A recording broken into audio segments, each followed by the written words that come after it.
अस्सलाम वालेकुम।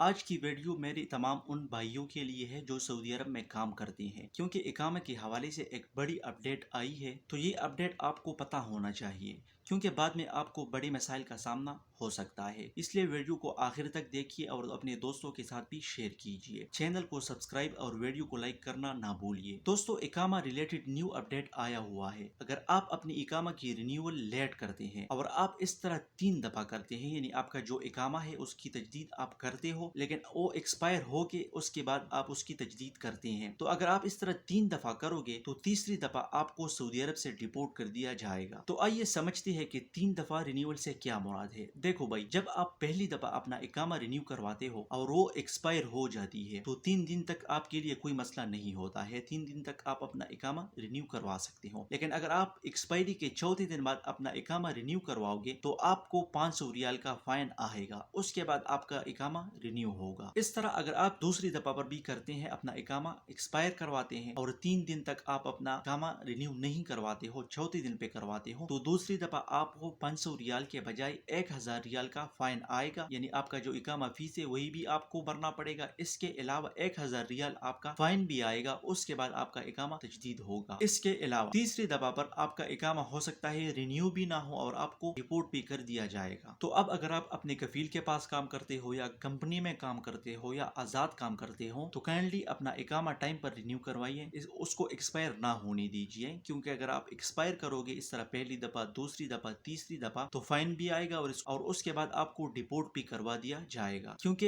ये निज़ाम सबके लिए है, चाहे आपका महीना छोटा हो या बड़ा हो, या आप आजाद काम करते हो या कफील के पास काम करते हो या कंपनी के पास काम करते हो, तो ये रूल सबके लिए है। इसी तरह इस मुश्किलात से बचने के लिए आप अपना इकामा 15 या 1 महीने पहले तजदीद करवाइए।